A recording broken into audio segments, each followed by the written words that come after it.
from MSU. Now I'm gonna start my GLP project video 2, the beginning of interaction with my partner Lorraine. In this video, I will talk about educational experience and introduce 2 topics I've learned in educational psychology class. Okay, now I'm talking about similarities about Chinese and Indian education. Both are quite competitive. Students in China and India focus more on grades instead of learning processes.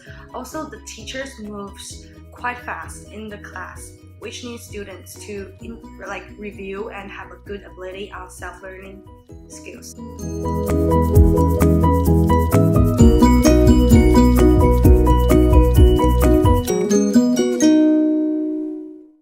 Okay, in terms of metacognition, we shared out our study plan in university's courses, and now I'm gonna share my strengths about my study plan.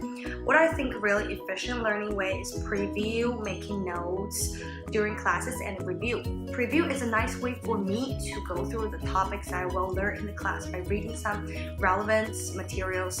Okay, making notes can help me to leave a deeper impression on the knowledge covered in the class.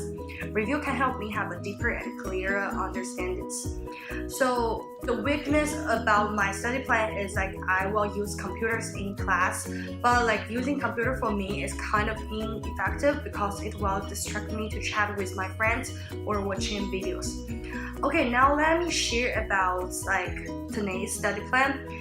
He's quite different. In MSU, he's no study before class, no notes, sleep in the class, just do homework before exam, the night before exam. He just review slides, and if there are really important points, he just took photographs of that. Also he will watch soccer games in the class. Can you imagine that? He still got 4.0 in every courses.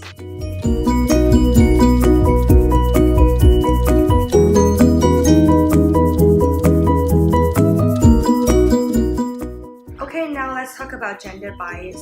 It's my junior school homeroom teacher is a male teacher, so he treats girls really well.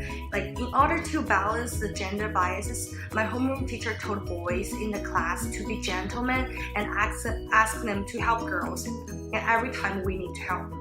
Also, Tane told me that most of the teacher in India is about 70% to 80% are female teacher, and there are no gender biases exist in his country. If it's happened, he as a leader of student council will collect students' ideas and talk to principal, tell what opinions and ideas that those students want to express. Have you guys remember we learned to write down each other's name in previous video? So now it's a testing time. Let's go!